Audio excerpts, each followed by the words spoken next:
नमस्कार, आप देख रहे हैं पॉलिटिकल आइडिया। मैं हूं प्रदीप कुमार। मित्रों, बिहार में जिस प्रकार का चुनाव का परिणाम निकल कर आया, उस चुनाव परिणाम के आने के बाद एक बार फिर से नीतीश कुमार बिहार के मुख्यमंत्री हैं। 20 वर्षों के बाद भी मुख्यमंत्री की कुर्सी पर विराजमान हैं। वहीं इस चुनाव परिणाम ने तेजस्वी यादव के बिहार के मुख्यमंत्री बनने के सपनों पर पानी फेर दिया। तो ये सब कुछ हुआ, क्यों हुआ, इस पर एक मुद्दे पर सबकी सहमति है। सब इस बात पर सहमत है, पक्ष और विपक्ष दोनों, कि जिस एक मुद्दे ने तेजस्वी यादव के सपनों पर पानी फेरा, जिस एक मुद्दे ने नीतीश कुमार को फिर से भारी बहुमत से प्रचंड जीत नीतीश कुमार को मिली बिहार के चुनाव में, उसमें सबसे बड़ी भूमिका रही 10,000 योजना की, जिसके तहत बिहार में 1,21,00,000 महिलाओं को चुनाव से ठीक पहले उनके खाते में 10,000 रुपए की राशि ट्रांसफर की गई और ठीक चुनाव समाप्त होने के बाद 30 लाख और महिलाओं के खातों में सीधा 10,000 की राशि ट्रांसफर की गई। तो ये जो योजना बनी, उस योजना को बनाने में जिस व्यक्ति की सबसे बड़ी भूमिका रही, वह व्यक्ति है असम के मुख्यमंत्री हेमंत बिस्व शर्मा।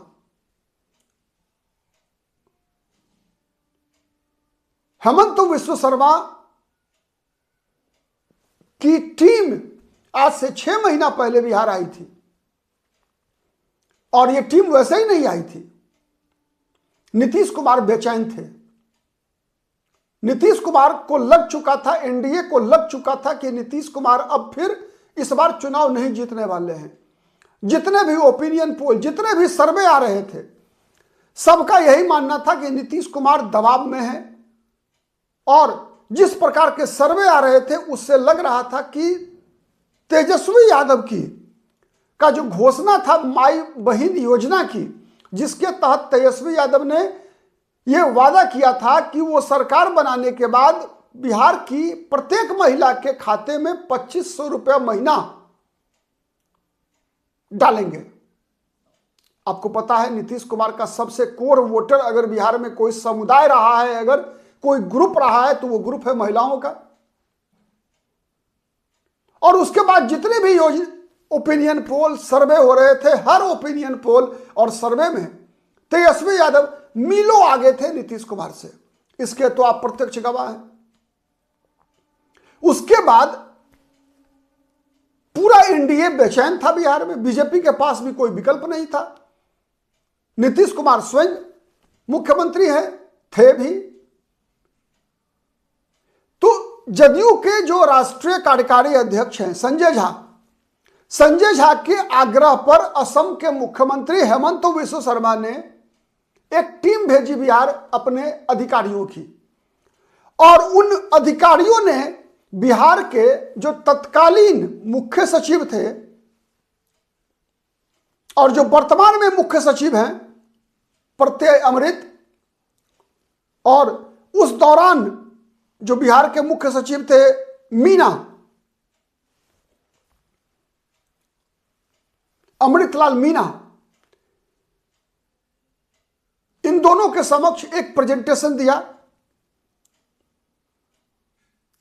और उसी प्रेजेंटेशन से निकली यह योजना है जिसमें जीविका दीदियों को के खाते में सीधा 10,000 रुपया डालने का था, जो कि नॉन रिफंडेबल है। डाल दिया गया, अब तो नॉन रिफंडेबल है। साथ ही उनसे यह वादा करना था कि जो कोई भी इसके बाद इस पैसे का उपयोग करते हुए आगे जो मॉडल प्रोजेक्ट पेश करेंगी कि वो व्यापार करना चाहती हैं और व्यापार का मॉडल प्रस्तुत करेंगी आवेदन के साथ, उनको फिर 2 लाख रुपया की राशि रोजगार करने के लिए दिया जाएगा। तो ये योजना जो है कंप्लीट असम सरकार के मुख्यमंत्री के अधिकारियों की दिमाग की उपज थी, और बिहार में जो सर्वे उन लोगों ने किया था उसका परिणाम था। और इस पर कहीं ना कहीं प्रभाव था प्रधानमंत्री की बात आपको याद होगा, प्रधानमंत्री ने कहा था कि 3 करोड़ महिलाओं को हम लखपति दीदी बनाएंगे। और आपकी जानकारी के लिए बताऊं मित्रों कि ये जीविका दीदी का जो कंसेप्ट है वो भी असम से ही आया हुआ है। कई बार बिहार के विशेषकर जनता दल यूनाइटेड के कई नेताओं की, जदयू के प्रवक्ताओं का बयान आपने सुना होगा कि ये नीतीश कुमार का ब्रेन चाइल्ड है। ऐसा नहीं है, इसकी योजना की शुरुआत भी असम से ही हुई थी। और इस योजना को मुख्यमंत्री का जो बिहार में 7 निश्चय हैं उसमें महिला रोजगार योजना में जो है इसको शामिल कर लिया गया, जिसके तहत 10,000 रुपए की राशि जो है ट्रांसफर किया गया 1 करोड़ 21 लाख महिलाओं को, चुनाव से ठीक पहले और चुनाव के बाद 30 लाख महिलाओं को। जदयू के प्रवक्ता नीरज कुमार ने भी इस बात को स्वीकारा कि हेमंत बिस्व शर्मा की बड़ी भूमिका रही है, लेकिन साथ ही उसमें जोर दिया कि यह सामूहिक फैसला था। अरे फैसला तो सामूहिक रहेगा ही, क्योंकि नीतीश कुमार की सरकार है, मुख्यमंत्री नीतीश कुमार है, कैबिनेट में पास हुआ तो सामूहिक कन्वर्ट हो ही जाएगा। लेकिन इसका श्रेय जो है, सबसे पहला कोई योजना जब कोई बनाता है, लेकर आता है, तो उसका श्रेय उस व्यक्ति को मिलना चाहिए, और मिलता भी है। अंदरूनी तौर पर अंदर खाने इस बात को सब स्वीकार करते हैं। लेकिन ये इसकी शुरुआत भी हुई जदयू के जो राष्ट्रीय कार्यकारी अध्यक्ष है संजय झा ने ही आग्रह किया हेमंत बिस्व शर्मा से, क्योंकि सबको पता है कि हेमंत बिस्व शर्मा आधुनिक राजनीति के चाणक्य माने जाते हैं। अगर जितने भी देश भर में मुख्यमंत्री हैं, उन सभी मुख्यमंत्रियों में अगर आप देखेंगे कि चुनाव कैसे जीता जाता है, इसकी सबसे आप कह सकते हैं कि एक कलाकार के रूप में जो है हेमंत बिस्व शर्मा, कम से कम आप पूर्वी भारत में तो मानेंगे ना कि पूर्वी भारत में हेमंत बिस्व शर्मा से बड़ा कोई खिलाड़ी नहीं है। न केवल असम में बीजेपी की सरकार दोबारा लेकर आने में, बल्कि त्रिपुरा में बीजेपी की सरकार, सिक्किम में बीजेपी की सरकार, मणिपुर में बीजेपी की सरकार, अरुणाचल प्रदेश में बीजेपी की सरकार, और कई ऐसे राज्य जहां पर कि बीजेपी हारी हुई बाजी जीतती रही है, उसमें हेमंत बिस्व शर्मा की कितनी बड़ी भूमिका रही है बताने की आवश्यकता नहीं है। महाराष्ट्र में भी जो ऑपरेशन शिवसेना हुआ, जिसमें एकनाथ शिंदे को ही असली शिवसेना के रूप में स्थापित किया गया, तो महाराष्ट्र से भागकर जितने भी एमएलए थे शिवसेना के, वो सब के सब असम में ही थे। हेमंत बिस्व शर्मा ही सबका देखभाल कर रहे थे। तो भारतीय जनता पार्टी के लिए एक बहुत बड़े एसेट के रूप में जो है ये उभर कर आए हैं। तो चर्चा वहीं से शुरू हुई थी, और ये योजना कहीं ना कहीं आप देखेंगे कि इसकी शुरुआत जब कहा जाता है कि मध्य प्रदेश में भी लाडली बहना योजना, तो लाडली बहना योजना का भी श्रेय हेमंत बिस्व शर्मा को ही जाता है। और ये लाडली बहना योजना जो है, असम में जो अरुणोदय योजना एक चलता है, ठीक है, अरुणोदय योजना जिसके तहत हर महिला को सबसे पहले शुरुआत हुई असम में ही। अरुणोदय योजना के तहत हर महिला के खाते में 1,000 रुपया प्रतिमाह डालने की परंपरा शुरू हुई, योजना शुरू हुई। तो वहीं से चलकर फिर चला मध्य प्रदेश से चलकर पहुंचा छत्तीसगढ़ से फिर पहुंचा महाराष्ट्र से झारखंड में आया मैया योजना, जो हेमंत सोरेन ने अपनाया। फिर बिहार, और बिहार में तो ये योजना जो है वो तो कमाल ही कर दिया। 202 सीट नीतीश कुमार जीत कर आए।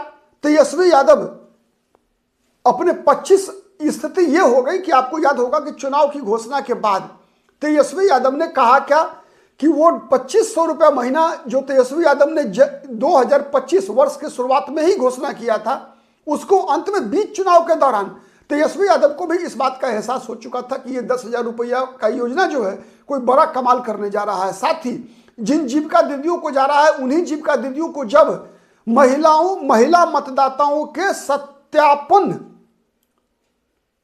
का अधिकार मिल गया, तो उसके बाद उनकी भूमिका और बढ़ गई। मतलब आपको याद होगा कि उन्हीं दिनों चुनाव आयोग का एक डायरेक्टिव आया, जिसमें बिहार में जीविका दीदियों को ही यह जिम्मेवारी दी गई कि हर बूथ पर मौजूद रहेंगी जीविका दीदी, और जितने भी पर्दा नसी महिलाएं होती हैं, बुर्का नसी महिलाएं होती हैं, सबका फेस मिलाएगी कौन? जीविका दीदी। अब जब उन जीविका दीदियों को सीधा चुनाव से पहले 10,000 की राशि उनके खाते में डाला जा रहा है और कहा जा रहा है कि ये नॉन रिफंडेबल है। वैसे बिहार में विपक्ष ने, तेजस्वी यादव ने बार बार ये बात मतलब फैलाने का प्रयास किया कि इसमें ये पैसा वापस वाला है, रिफंडेबल है, ये पैसा वसूला जाएगा, सूद के साथ वसूला जाएगा, जिसको अंतों अंत तक काउंटर करने का प्रयास जो है लगातार एनडीए करती रही।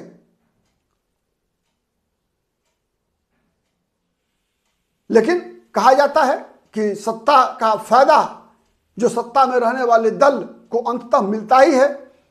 और दूसरी बात थी विश्वसनीयता की भी। बिहार की महिलाओं ने नीतीश कुमार पर ज्यादा भरोसा किया तेजस्वी यादव की तुलना में।